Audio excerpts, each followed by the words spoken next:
Small cabin in a big country. 1. Wolfgang Taco.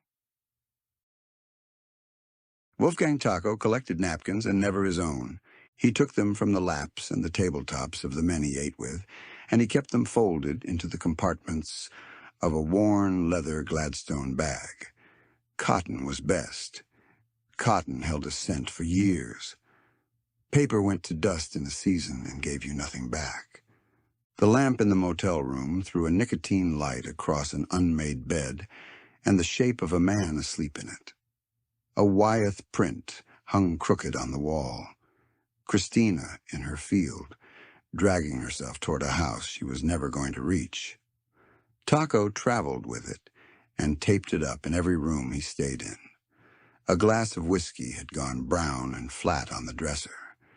He stood naked in front of the mirror with the bag open at his feet. The napkin he wanted was near the bottom. White cotton, gone soft with handling. 2 fingerprints pressed into it whole and clean as a confession, rust-colored now where the cherry had been. He could not remember the man's face anymore.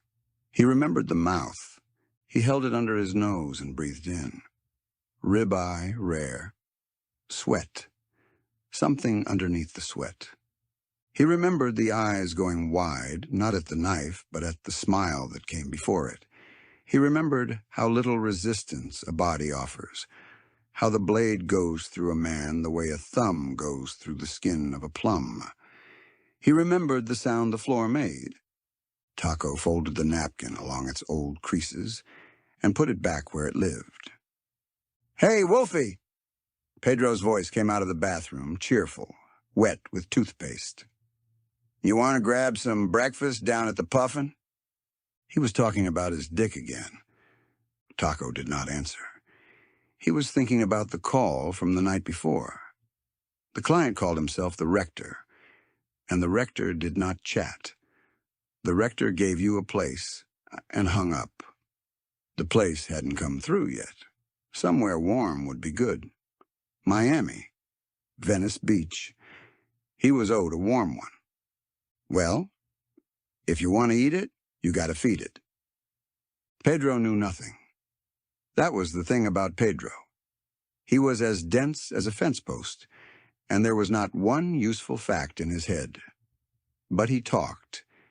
He talked to the man at the counter, and the man in the next room, and the girl who came for the towels, and a man who talks that much is a road that leads back to your door. Taco walked down the hall. "I'm hungry." "Well, don't call me that." He took Pedro by the shoulders and turned him, almost gently, toward the big, white-painted steel tub. "What?" The kabar went into Pedro's navel to the hilt. Taco drew it upward slowly, 6 inches, and Pedro's legs went out from under him, and he sat down hard in the tub.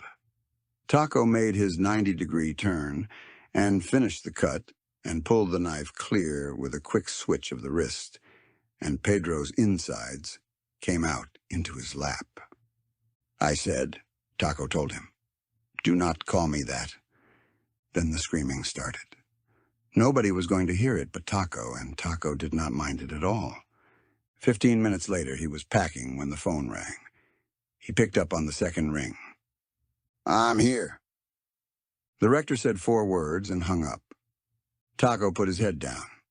Then he emptied the bag onto the mattress and started again with the cold weather gear. "Banger," he said. Behind him, the screaming had run out. What was left came on every breath, whether Pedro wanted it to or not, fast and shallow with a wet click at the bottom of it. And it would go on like that a while, and then start coming further apart, and then come once and not again. Taco knew the sound. He packed to it. That was the last good thing that was going to happen today.